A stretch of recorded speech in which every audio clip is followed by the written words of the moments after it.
Salut à tous, c'est Marie et si je vous retrouve dans cette nouvelle vidéo, c'est pour vous parler de 10 sagas qu'on a oubliées. Alors j'ai envie de vous parler de sagas qui sont oubliées dans le sens on les a aimées, fut un temps, mais maintenant ce temps est révolu, on est passé à autre chose et du coup maintenant ils sont un peu has-been, un peu à la poubelle on va dire. Mais ça n'empêche pas que parmi les livres que je vais vous présenter, il y en a pas mal que j'ai quand même bien aimé. Bon j'avoue que je les ai pas tous lus, mais il y en a quand même une partie que j'en ai lu. Donc il faut savoir aussi que on a plusieurs sagas qui sont sortis il y a un moment, de la même date ou même avant ceux que je vais vous présenter, sauf que ces livres ont eu le droit à des adaptations cinématographiques, ce qui fait que on continue de les lire, on continue de les aimer. Notamment je parle de Hunger Games, je parle du Labyrinthe, je parle de Divergente. Et s'il n'y avait pas eu ces adaptations cinématographiques, je pense que ces livres n'auront pas eu autant de succès.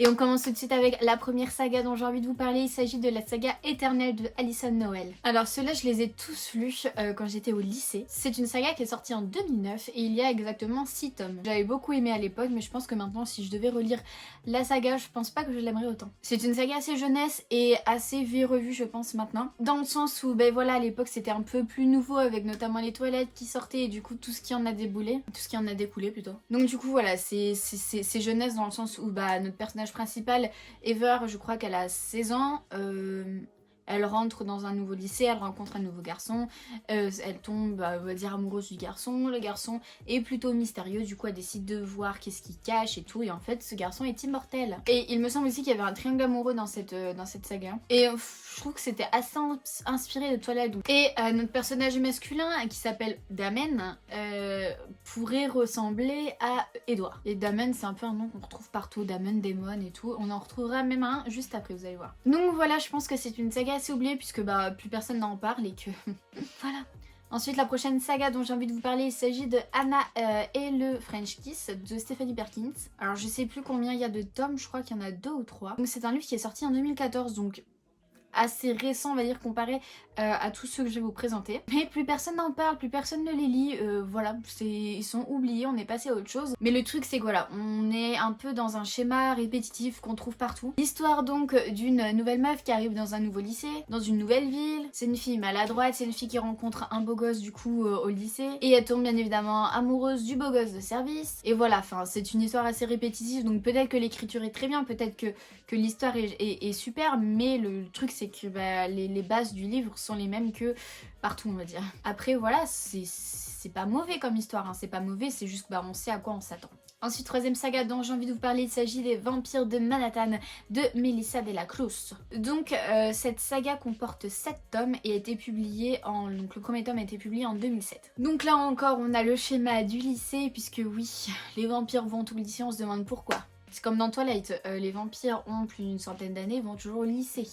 Évolue un peu dans ta vie. Donc là on se retrouve à New York, notre personnage principal est dans un lycée de snobs et soudain il y a un mystérieux beau gosse sexy qui s'intéresse soudain à elle, mais pourquoi ? Parce que cette fille devient peu à peu une vampire. Donc là on se retrouve un peu dans l'univers de Gossip Girl mais version vampire, donc ça peut être sympa, ça pouvait être sympa à l'époque mais je pense que maintenant comme on en a vu et revu, je pense que ce serait plus trop ce qu'on aime. Ensuite la prochaine saga dont j'ai envie de vous parler, il s'agit du journal d'un vampire de L.J. Smith, publié en 2009 et là attention accrochez-vous bien, il y a 11 tomes juste pour cette saga journal d'un vampire. Puisqu'il faut savoir aussi qu'il y a le journal de Stephen et ça se trouve il y a aussi le journal de Damon, je suis pas sûre. On peut parler de Cassandra Clare avec tous ses livres, mais par contre la L.J. Smith elle est pas mieux. Je pense que c'est une saga à ne plus présenter puisque tout le monde connaît l'histoire grâce à la série qui a fait un carton, hein. Vampire Diaries c'est une de mes séries préférées, j'ai grandi, j'ai passé mon adolescence avec cette série et du coup voilà j'adore les personnages, on a encore un Damon, un Damon hein, du coup, et il y en a encore un autre qui arrive, attendez, parce que oui ça fait penser à démons et que voilà ce sont des créatures qui ressemblent à des démons parce qu'ils sont pas humains, voilà. Donc Elena est au lycée, il y a un nouvel élève qui arrive, qui déboule, c'est Stephen, il est mystérieux du coup elle s'intéresse à lui tout ça et en fait elle apprend que c'est un vampire mais c'est pas tout, il a un frère aussi, un frère qui est vampire aussi. Alors du coup bon elle était tombée un peu in love de Stephen sauf que dès qu'elle rencontre le frère de Stephen, bon au début il est pas très gentil avec elle mais une fois qu'elle apprend à le connaître elle aime bien et finalement elle tombe aussi amoureuse de lui. Ce qui fait qu'il y a un énième triangle amoureux qui se passe encore. Mais de toute façon, je suis team Damon et j'adore Damon et voilà. Ensuite, la prochaine saga dont j'ai envie de vous parler, il s'agit de La Maison de la Nuit de Christine et PC Cast plutôt. Alors là, accrochez-vous bien, il y a 12 tomes. Plus 4 hors série. Et le premier tome a été publié en 2007. Je crois qu'elle est terminée maintenant, enfin j'espère quand même. Pour ma part, j'ai lu les 4 premiers tomes et j'avais plutôt bien aimé, j'avoue. Mais c'était il y a des années. Donc là encore une fois, on a un personnage principal qui est dans un lycée, qui se rend compte qu'elle est vampire, qu'elle devient vampire, alors tout d'un coup elle s'intéresse à tout ça et elle se rend compte qu'il y a une école spéciale pour les vampires. Du coup, elle change de lycée, elle va dans la maison de la nuit, qui est l'école pour les vampires. Et du coup, arrivée là, donc il se passe plein de choses, elle a des cours pour apprendre à être un bon vampire ou je sais plus c'est quoi ces cours, et elle rencontre un mystérieux garçon, enfin pas mystérieux puisque bah il est vampire et tout le monde le sait, mais voilà, elle rencontre un garçon qui l'intéresse, elle va se faire des ennemis, tout ça, et il se passe des choses, et franchement j'avais bien aimé quand même cette saga, j'ai trouvé que ça se lisait vite et que c'était assez addictif. Je sais pas si un jour je continuerai cette saga, peut-être, qui sait. Ensuite, prochaine saga dont j'ai envie de vous parler, il s'agit de la saga de Sublime Créature, donc avec les 16 lunes, 17 lunes, 18 lunes, 19 lunes. Donc là voilà, il y a donc 4 tomes et c'est écrit par Camille Garcia et Margaret Stoll. Bon, alors celle-là je l'ai lue. Enfin, j'ai lu les 2 premiers tomes quand j'étais au lycée.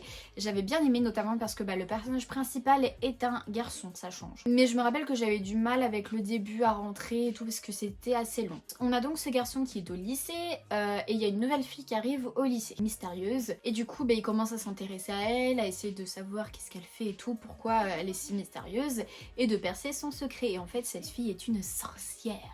Du coup voilà, il va s'en suivre des aventures, tout ça, il va découvrir qu'elle est sorcière, et il va se passer une petite histoire d'amour, hein, bien évidemment, puisque ce que serait du young adulte sans une histoire d'amour. Mais voilà, ça changeait un peu du fait déjà que ce soit un garçon qui raconte, et l'histoire aussi était bien amenée, enfin franchement, je pense que ce livre a beaucoup de potentiel, il y a une adaptation cinématographique aussi, mais malheureusement elle n'a pas fait un carton, pourtant moi j'aimais bien. Ensuite, prochaine saga dont j'ai envie de vous parler, il s'agit de la saga Delirium de Lauren Oliver. Donc là, il y a 3 tomes, ça va. Mais je crois qu'il y a 4 hors série. Et la saga a été publiée en 2011. Donc là, on se retrouve dans un monde où l'amour, les sentiments étaient évincés, L'amour est un crime, l'amour est mal, il ne faut pas aimer. Du coup, à 18 ans, les gens subissent une opération pour se faire enlever ce sentiment. Sauf qu'on a notre personnage principal, Lena, qui rencontre un garçon et en fait elle tombe amoureuse. Et du coup, bah, elle veut plus subir cette opération puisqu'elle ne veut pas ne plus avoir ce sentiment d'amour et envers son amoureux. Et du coup, cette histoire me fait pas mal penser au livre Sentiment 26 dont je vous parle donc dans mon dernier update lecture. Un livre que j'avais pas du tout aimé. Donc voilà, Delirium, je l'ai dans ma palle, j'ai jamais lu. Peut-être que je le lirai un jour. Qui sait, et peut-être que bah il sera peut-être pas trop oublié pour ma part. Il y a personne dans le contact qui corresponde à ce nom. Putain, ça m'a fait peur.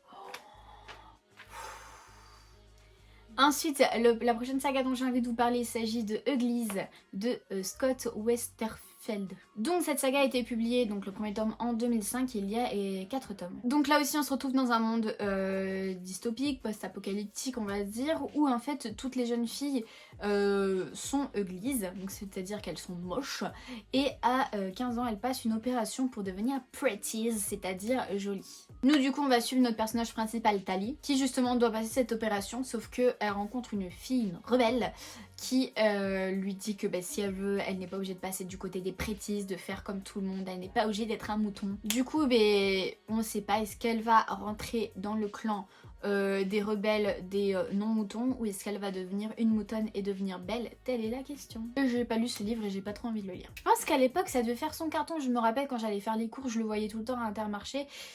Sur le côté rayon livre, hein, voilà, je le voyais, mais jamais j'ai sauté le pas et voilà. Oui, des fois j'achetais des livres à Intermarché.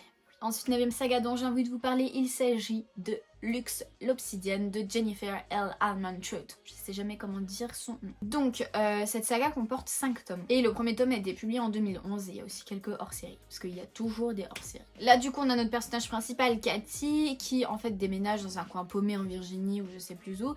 Et en fait, elle s'installe dans une nouvelle maison et elle se rend compte, donc elle a des voisins, et en fait elle se rend compte que ses voisins sont assez jeunes et qu'il y a même un gars qui est beau gosse et sa sœur devient son amie et tout. Du coup, elle a envie de pécho le beau gosse, sauf que le beau gosse est un peu arrogant, insupportable, hein, vous voyez le genre. D'ailleurs, ce beau gosse, devinez comment il s'appelle? Damon. Et en fait, elle va se rendre compte que tout le monde fuit cette famille et du coup elle va essayer de chercher pourquoi. Et en fait, ce livre ne traite pas de vampires, ne traite pas de sorcières, mais traite de extraterrestres.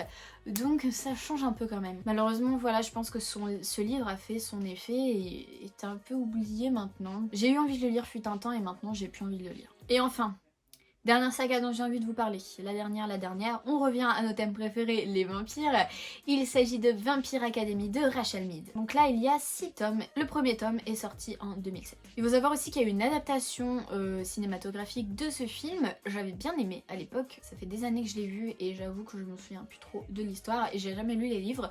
Pourtant, je me rappelle que fut un temps, je les voyais aussi Intermarché et j'avais aussi envie de les acheter et de les lire, mais je n'ai jamais sauté le pas. Donc là aussi, on se retrouve dans un lycée pour vampires, un Vampire Academy, voilà, lycée pour vampires. On a nos personnages principaux, Lisa et Rose, qui voilà, il y en a une qui est une vampire et l'autre qui est là pour la protéger, je crois. Et en fait, elles ont fugué, du coup, bah, on essaye de savoir pourquoi elles ont fugué. Enfin, je me rappelle plus trop de l'histoire, j'avoue. Je sais que j'avais bien aimé le film à l'époque, mais je pense que maintenant, si je devais le regarder, ce serait plus pareil. Donc du coup, voilà, pour Vampire Academy, j'ai pas trop compris l'histoire. Enfin, je m'en rappelle plus trop surtout. Et je m'en fiche un peu en fait. Mais enfin voilà, tout le monde connaît, enfin vous connaissez le livre, vous savez de quel livre je parle de toute façon, et puis vous avez la couverture juste là. Donc voilà pour les 10 sagas oubliées dont j'avais envie de vous parler, de vous présenter. Est-ce que vous connaissez d'autres sagas oubliées? Enfin je sais qu'il y en a plein d'autres encore, hein, bien évidemment, mais moi c'est celles qui me sont venues plus à l'esprit, celles qui ont vraiment cartonné fut un temps et que maintenant bah... elles sont oubliées, ouais c'est ça, enfin on s'en fiche, plus personne ne les lit pratiquement. Mais voilà, c'est comme j'ai dit au début, c'est pas pour autant que c'était des livres nuls ou voilà, non, c'est juste que fut un temps c'était l'ère où on aimait ce genre de choses. Et maintenant que l'histoire a évolué, enfin que la littérature young adulte a un peu évolué et que les thèmes ont un peu plus évolué et sont un peu plus diversifiés, et ben ces livres qui étaient avant un peu plus à la mode deviennent un peu plus has-been on va dire maintenant, puisque les histoires sont vues et revues. C'est ce que je pense moi. Mais ça se trouve je lirai des livres qui sont sur cette liste plus tard, hein, qui sait. J'espère que cette vidéo vous a plu, n'hésitez pas à me dire si vous avez lu certains de ces livres, ce que vous en avez pensé. Et moi je vous dis à plus la famille.